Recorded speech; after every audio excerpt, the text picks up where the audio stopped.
O livro de Gálatas é um livro que nos traz muitos ensinamentos. Paulo, quando está escrevendo aos Gálatas, ele está fazendo aqui uma defesa de algumas acusações que os mestres daquela época estavam fazendo a ele. Paulo, então, na sua defesa, diante dessas acusações, das questões da ser circuncidado, não ser circuncidado, das acusações a respeito da lei e da graça, das acusações em relação à justificação ou à não justificação, Paulo, então, em sua defesa, ele vai dizer assim: olha, vocês estão olhando aqui para o meu corpo? Eu trago no meu corpo as marcas de Cristo. Está vendo essa cicatriz aqui, ó?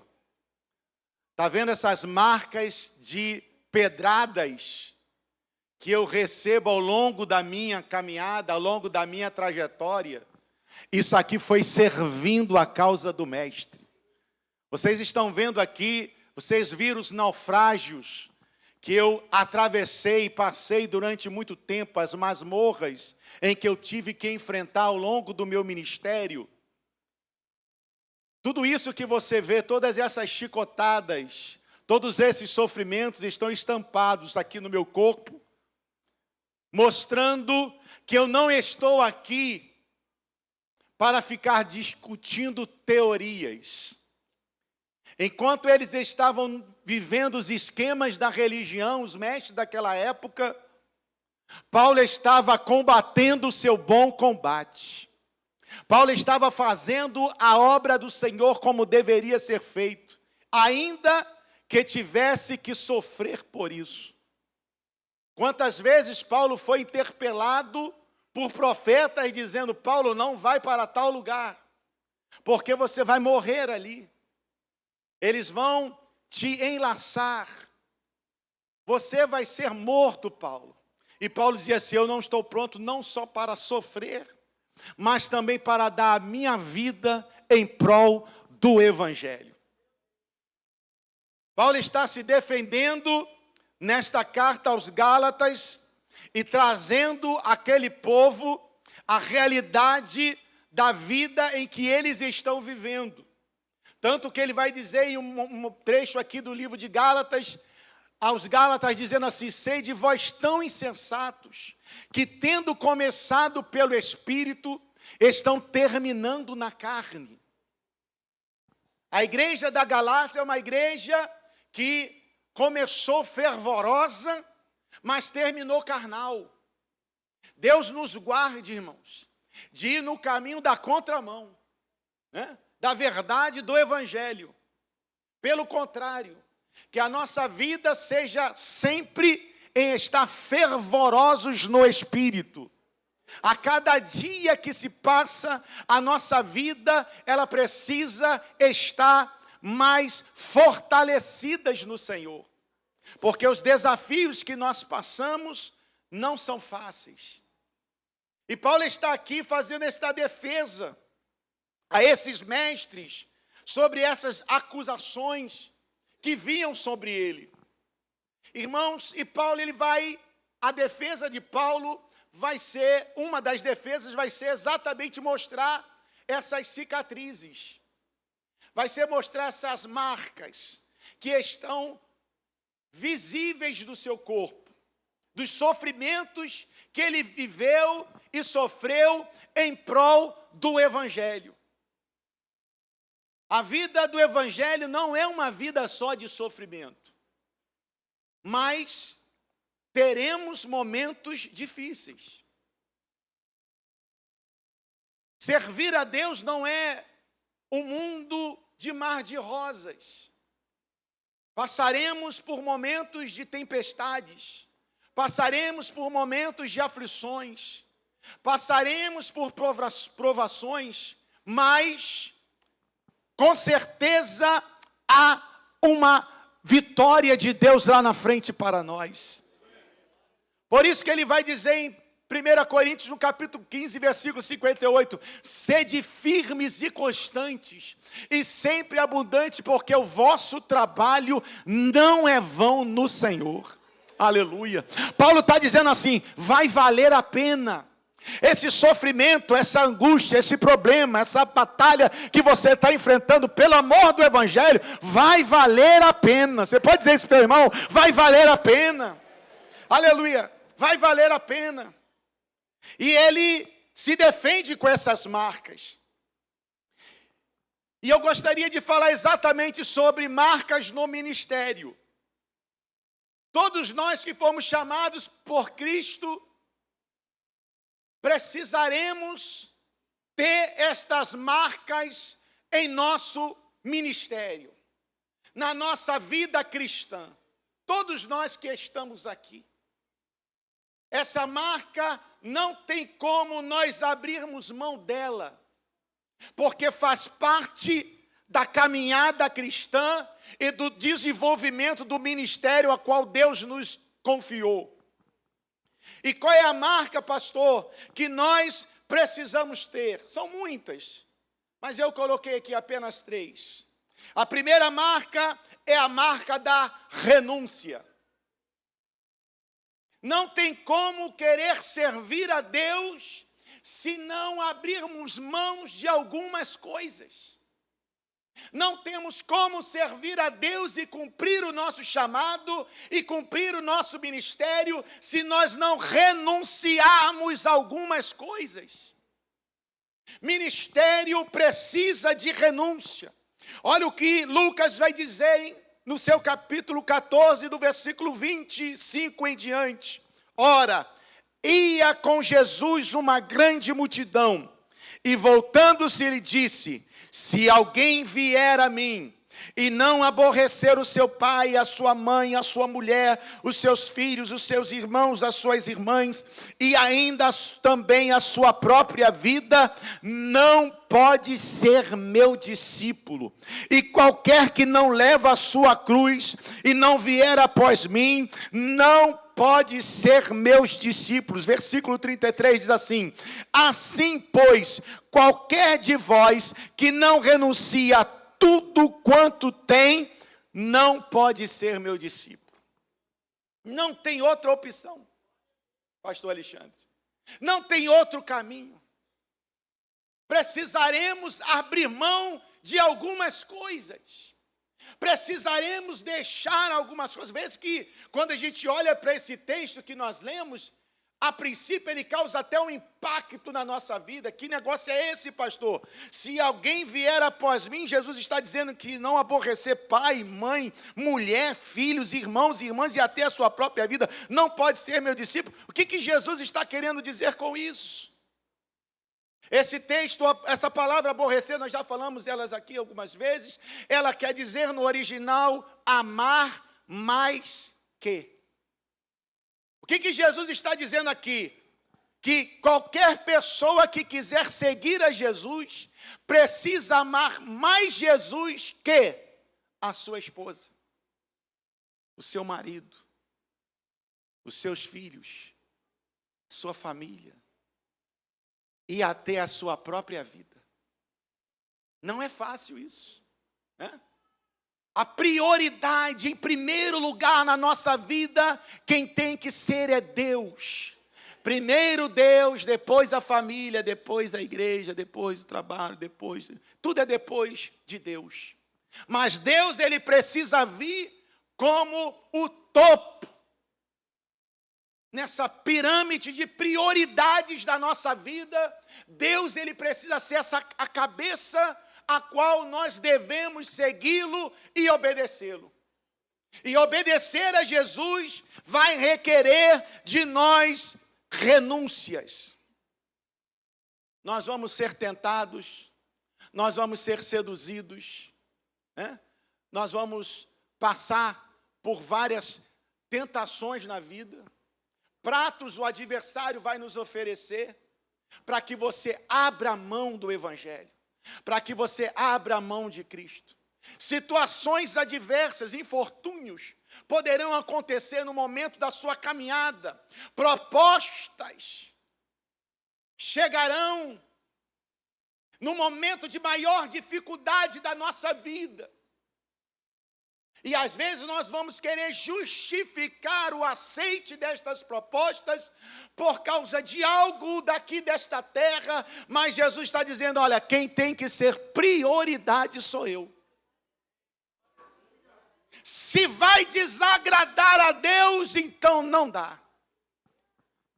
Vai desagradar a Deus e vai agradar a minha família, então eu não faço. Porque mais importante é agradar a Deus. Pedro disse isso. Mas importa agradar a Deus e não os homens. Pedro, ele foi chamado por Deus para pregar para os gentios. Atos capítulo de número 10, vai falar sobre isso. Ele foi chamado por Deus para pregar para os gentios. Até aquele momento, o evangelho, a palavra de Jesus, ela alcançava apenas os judeus.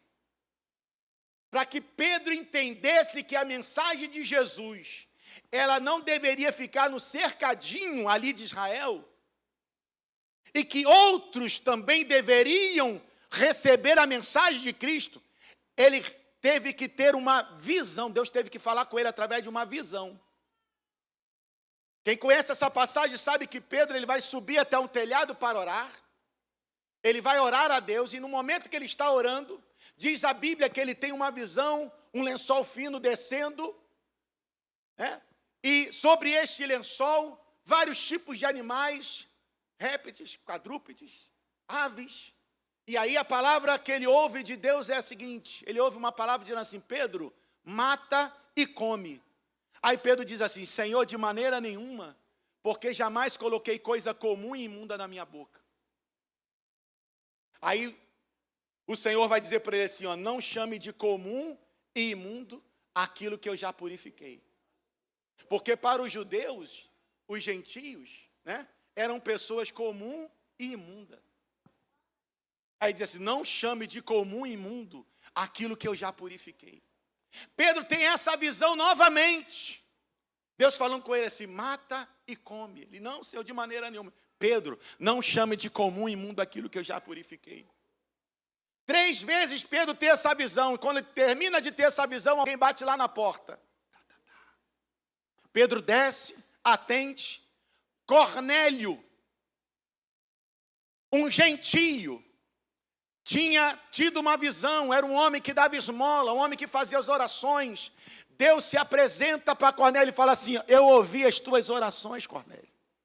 Mande agora os homens lá na casa de Pedro, manda chamar até você.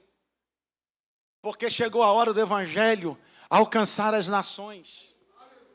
E aí, Cornélio manda, Pedro recebe aquelas visitas e vai até a casa de Cornélio. Quando ele chega na casa de Cornélio, Cornélio já está com uma congregação montada, aguardando Pedro chegar. Aí Cornélio fala assim, olha, eu estava orando, me apareceu um anjo aqui dentro da minha casa, me falou para ir mandar homens lá na sua casa te convidar para vir aqui, e estamos todos nós aqui te esperando, pode pregar a palavra para nós. Que coisa maravilhosa, né, irmão? É isso que a gente quer, né? Pensou nem pescar, o peixe já veio direto na rede. Que bênção seria alguém chegar assim, né? Pastor, já estamos com o povo lá, só esperando o senhor pregar, que está todo mundo querendo aceitar Jesus. Pô, já vou com a rede rapidinho.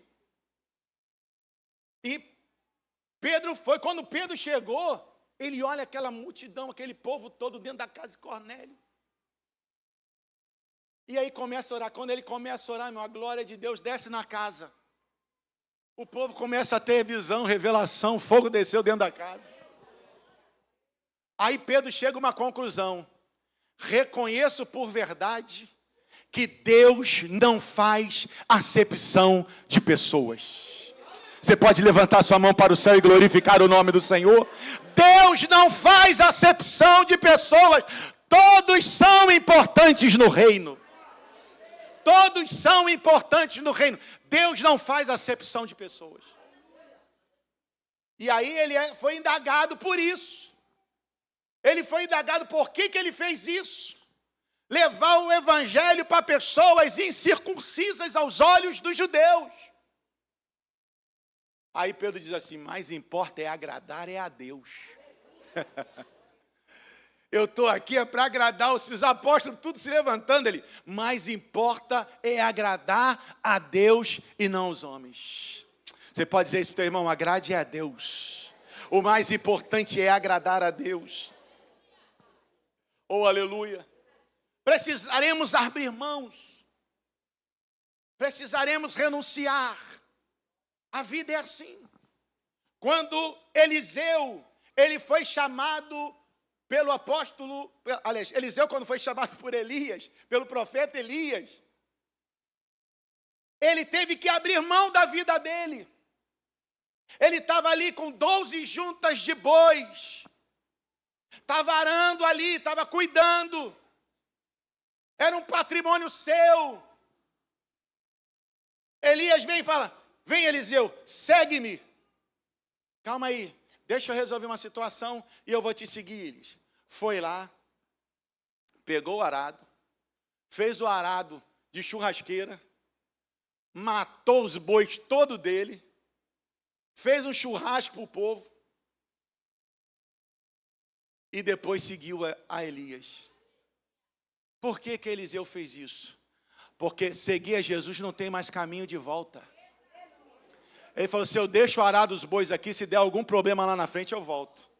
Agora não tem mais bois, agora não tem mais arado, agora não tem mais nada. Ou é ir ou é ir. Quando nós abraçamos a Jesus, irmãos, a ponte é quebrada do retorno. A Bíblia diz que aquele que mete a mão no arado e olha para trás, não é apto para o reino de Deus. Deus está contando conosco na sua seara. Deus está contando conosco na sua obra. O que Eliseu está dizendo aqui, através desse ato, é o seguinte: para se viver o novo ciclo, tem que se fechar o outro.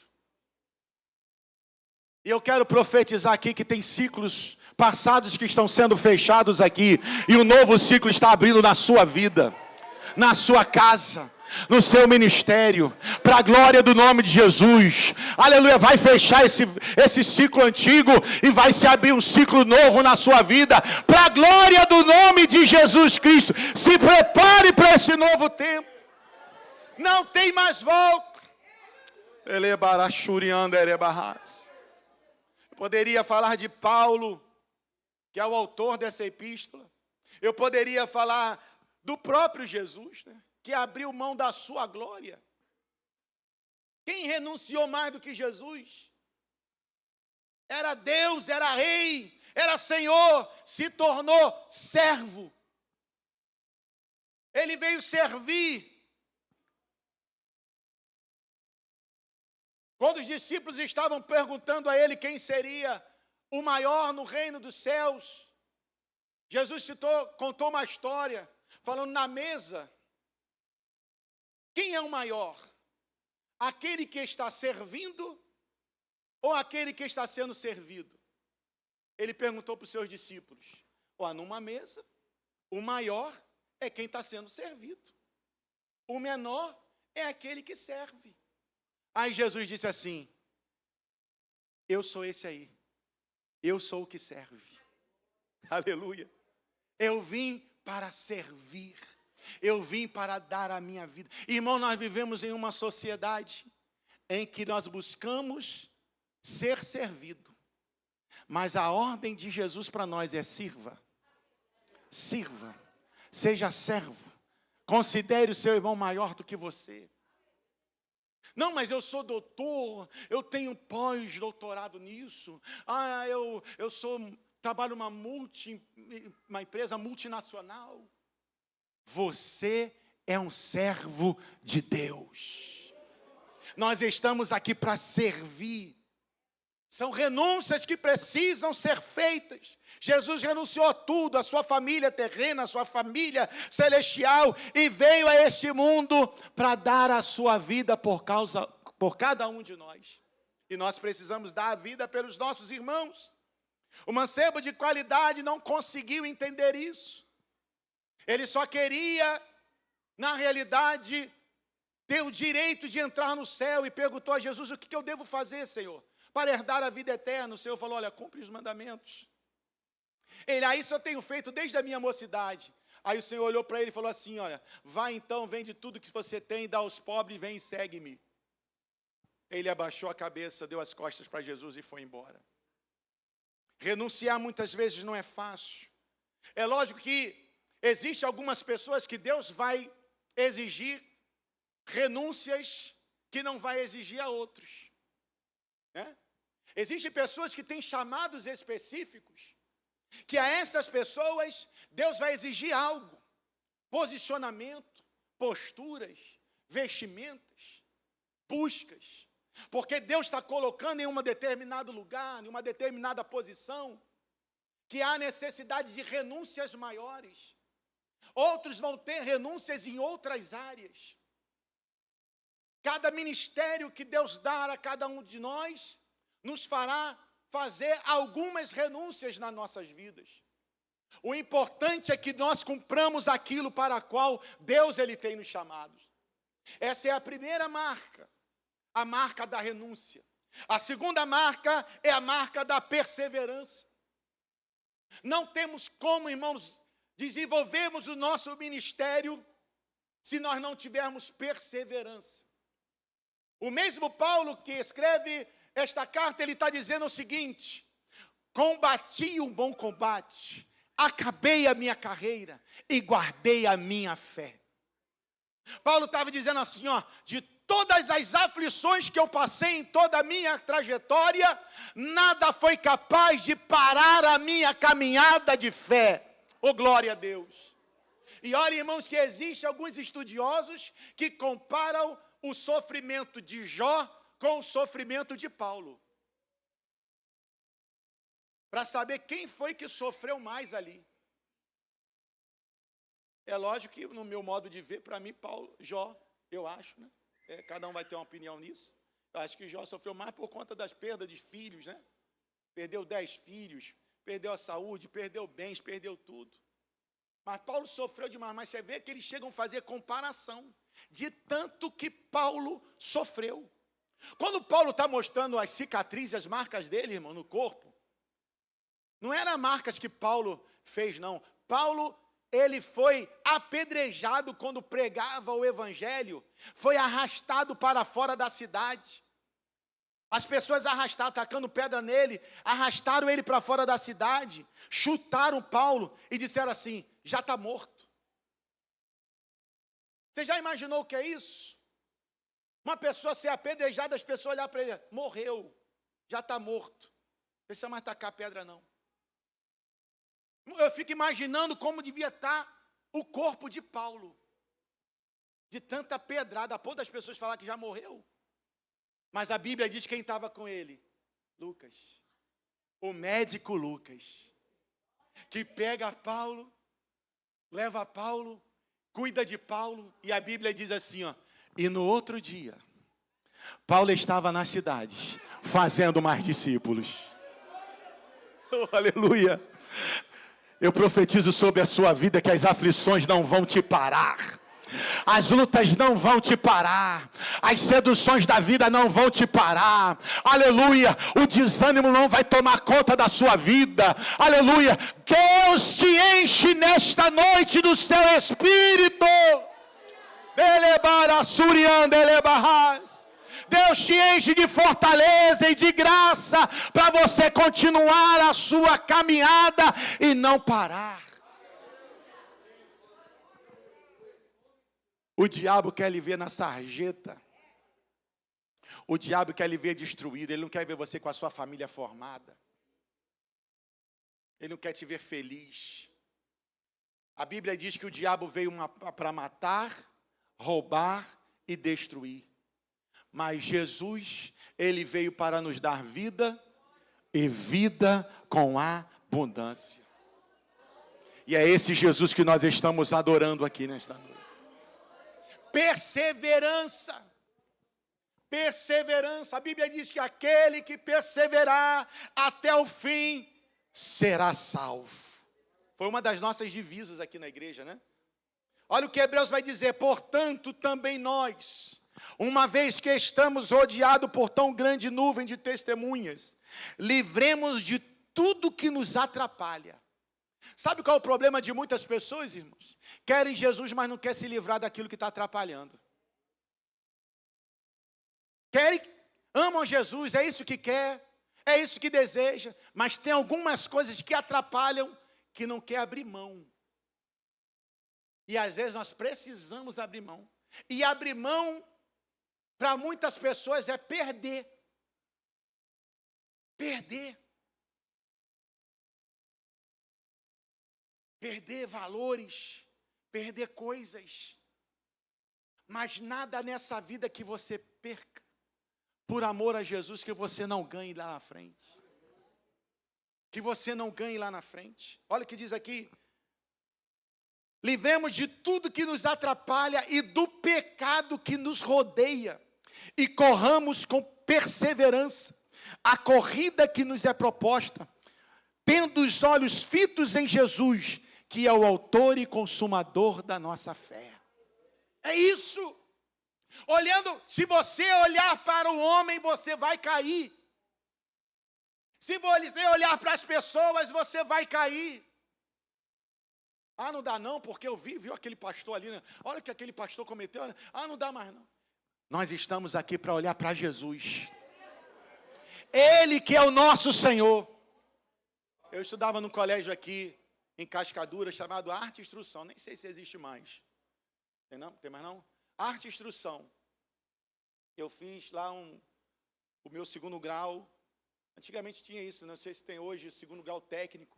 Eu fiz o técnico em contabilidade. E aconteceu um escândalo, isso há quantos anos atrás, né? Vou nem contar aqui para os irmãos, para a idade não aparecer muito. Mas há muitos anos atrás isso, adolescente ainda. Aí eu estou lá, aí o pessoal, né, sabia que eu era cristão na minha sala. Aqui, Natanael, o que você diz isso? Falei, olha o que esse camarada fez. Uma pessoa dentro da igreja, olha o que esse pastor fez.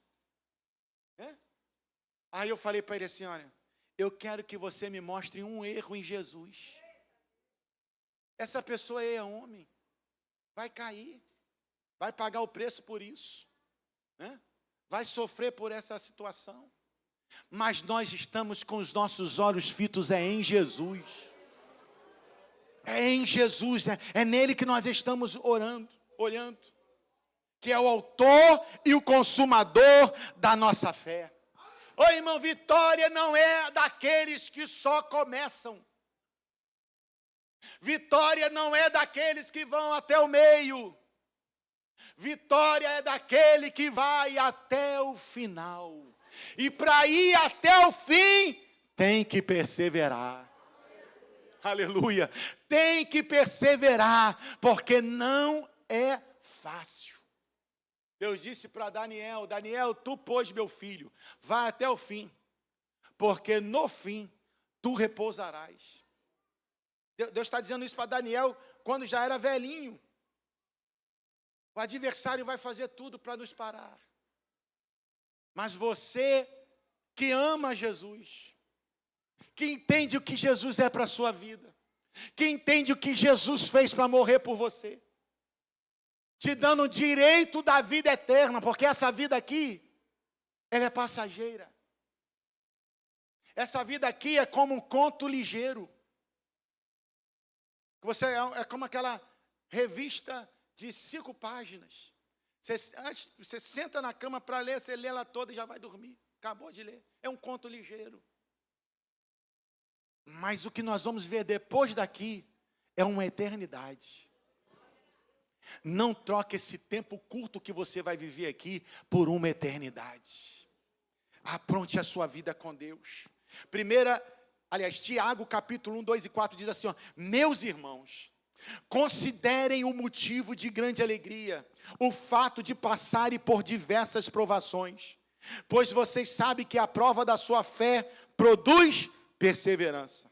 E a perseverança deve ter ação completa, a fim de que vocês sejam maduros, íntegros, sem que falte a vocês coisa alguma. A perseverança, ela nos amadurece. A provação vem, a luta vem e você está ali perseverando. Você está ali, quando vem a luta, você vai buscar Jesus. Jesus fala contigo. Suporta mais um pouco. Aguenta mais um pouco. Fica firme mais um pouco. E você vai amadurecendo. E aí as pessoas que estão do teu lado vão passando por situações que você já passou. E aí você vai dizendo assim, eu já passei por essa fase aí. Não é fácil não, mas você vai vencer porque eu venci. Você vai chegar lá porque eu cheguei. Aleluia. Deus não tem filhos prediletos. E eu caminho para o término dizendo a última marca, que é a marca da humildade. Humildade. A primeira marca é a marca da renúncia. A segunda marca é a marca da perseverança. E perseverança, irmãos, nós precisamos ter em todas as áreas da nossa vida. Não é só como cristão, não. É em todas as áreas da nossa vida. Agora, a última marca que eu coloquei aqui é a marca da humildade. Deus, Ele exige dos seus servos que nós sejamos humildes. Ser humilde é ter um conceito de equilibrado. É você estar equilibrado em si mesmo. É você ter uma capacidade emocional de não se deixar se levar pela soberba, pela altivez. Os humildes, eles são ensináveis. Os humildes, eles reconhecem que são dependentes de Deus. Os humildes, eles desejam submeter-se à vontade do Senhor. Deus, Ele não suporta os soberbos, mas Ele dá graça aos humildes. Todos nós precisamos buscar a Deus isso, irmãos. O humilde, ele não precisa dizer para os outros que é. Porque quando ele diz, ele já deixou de ser. Irmão, eu sou muito humilde. Se tem uma coisa que eu sou, é humilde. Pronto, já deixou de ser. Eu sou o mais humilde lá da igreja. Pronto, aí piorou o negócio. Porque as pessoas precisam ver isso em você.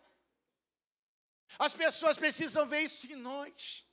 Essa palavra humilde, ela vem de humus, que é terra, estar embaixo. Servir.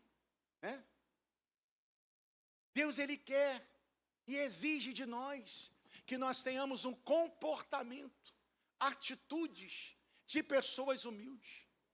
Existem pessoas que quanto mais posição ela sobe, mais difícil ela é de ser humilde. E isso não deveria ser assim. Porque no reino de Deus, quanto mais você sobe, mais você desce. Mais você serve. Estava dizendo hoje para a reunião dos diáconos, Os pastores, estava dizendo para os diáconos, os pastores são os servos da igreja. Deve servir a igreja. Mas eu quero citar aqui uma pessoa chamada João Batista. João Batista, ele nos ensina sobre humildade. João Batista, ele nos dá uma aula de humildade. Por quê, pastor? Porque João Batista, ele era o pregador do momento. João Batista, ele pregava no deserto e as multidões iam ouvir João Batista no deserto. Não era no ar-condicionado perto do shopping, não. Era no deserto, com bestas feras, escorpiões, serpentes. Era lá no deserto. E a multidão ia ouvir João Batista. E a mensagem de João Batista não era, receba a chave. Ó, o teu casamento está chegando. Olha aí a Vitória chegando, recebe essa chave do carro, da casa, isso, daquilo. Toma aí, vai tomando pó. Não, não é nada disso.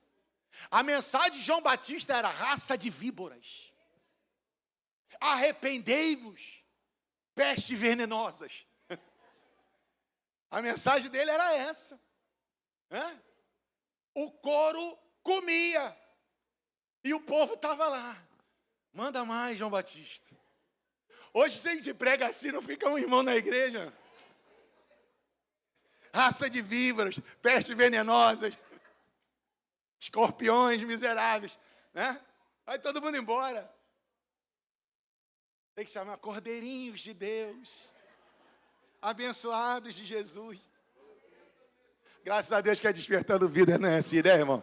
Se Deus mandar cor, a gente recebe. Se Deus mandar brisa, a gente recebe também. Mas João Batista era assim. O rei respeitava João Batista, admirava João Batista. Discípulos estavam sendo treinados por João Batista. João Batista foi levantado por Deus para preparar o caminho de Jesus. Ele veio para preparar. E ele tinha isso bem definido no seu ministério, irmãos. E nós precisamos ter isso bem definido nas nossas vidas. João Batista tinha discípulos que estavam seguindo. O ministério dele estava fluente. Isso sem aceitar propostas, sem aceitar esquemas, né? Sem aceitar conchavos políticos. João Batista não. João Batista, se tivesse de entregar a palavra, a verdade, ele entregava até para o rei. E aí, Jesus começa o ministério. Está na hora de João Batista tirar o time dele de campo. Mas João Batista está no alto. Talvez muitos falavam assim, o quê? Que Jesus comece, mas eu vou ficar com o meu aqui. Não, deixa ele lá e eu vou ficar por aqui. Jesus começa. Aí vidas estão sendo curadas. Paralíticos estão andando. Milagres estão acontecendo. Né? João Batista foi aquele que batizou Jesus. Olha só, irmão. Batizou Jesus. Ele viu a presença da Trindade ali no batismo. Quando a pomba veio, né, e sobre o Senhor, e uma voz do céu falou assim: este aí é o meu filho em quem eu tenho prazer. Oh, aleluia. Então João Batista presenciou, quando Jesus vem, vê Jesus vindo na direção dele para ser batizado, João Batista fala: não, Senhor, eu que preciso ser batizado pelo Senhor. Aí Jesus fala: não, é necessário que isso aconteça. Eu fico até pensando nesse momento que João Batista está pregando, chamando todo mundo de raça de víbora, de peste venenosa. Quando ele vê Jesus no meio ali, ele fala assim: eis aí o cordeiro. Aí mudou o sermão rapidinho. Podia cair fulminado na hora, né? Quando ele está por peste venenosa, suas raças de víbora, quando ele olha assim, ele vê Jesus, ele ia falar alguma coisa, ele olha assim: eis aí o cordeiro de Deus, que tira o pecado do mundo. Aí Jesus vem na direção dele e é batizado por ele. Os discípulos estão vendo, os discípulos de João Batista estão vendo o que Jesus está fazendo, os milagres que Jesus está fazendo. Aí os discípulos correm até João e falam assim: João, aquele que tu batizou lá no Rio Jordão está fazendo milagres. Maravilhas estão acontecendo através do seu ministério. Paralíticos estão andando. Cegos estão enxergando, João. E aí, João, como que vai ser? Aí João olha para ele e fala assim: olha, aquele lá, é necessário que ele cresça e que eu diminua cada vez mais. João está sabendo que é a hora dele tirar o time dele de campo, porque ele cumpriu o propósito dele. Aquele ali, eu não sou nem digno de amarrar as alparcas das suas sandálias. Sabe como João Batista era chamado, irmãos? Conhecido? Uma voz que clama no deserto. Voz você não vê. Vocês estão vendo a minha voz? Estão ouvindo a minha voz. João Batista era visto assim, como uma voz que clama no deserto. Porque nós estamos aqui nesse mundo não para ser visto. Quem tem que aparecer é Jesus Cristo. Você pode dizer isso, teu irmão, não é você que tem que aparecer. É Jesus que tem que aparecer na sua vida. Você é apenas uma voz. Você é apenas uma voz. Aleluia, você é uma voz dentro da sua casa, você é uma voz lá no seu trabalho, você é uma voz na sua igreja, você é uma voz lá na sua rua, aleluia, você é uma voz. Oh, glórias ao nome do Senhor, fique de pé na presença do Senhor. Humildade é a marca que nós precisamos também ter no nosso ministério. A marca da humildade. Para que o nome do Senhor Jesus Cristo seja glorificado nas nossas vidas. A marca da humildade. Assim como João Batista. Não muito depois desse tempo, João Batista morreu. Teve a sua cabeça pedida no prato. E o rei teve que dar, mesmo amando João Batista, teve que entregar a cabeça de João Batista. Mas João Batista cumpriu o seu propósito. E a minha palavra aqui nesta noite para você é: cumpra o ministério. Não abra mão das marcas. As marcas que nós estamos pregando aqui são marcas que não são vistas no nosso corpo. São marcas que não são vistas, são cicatrizes que não são vistas no nosso corpo, mas são vistas na nossa alma, no nosso espírito. Quantas pessoas aqui já não choraram, sofreram pelo amor do Evangelho, renunciaram tantas coisas, perderam tantas coisas. Há uma recompensa de Deus para a sua vida. Continue renunciando, continue perseverando, continue sendo firme, não perca a sua humildade. Que Ele cresça e que nós diminuamos.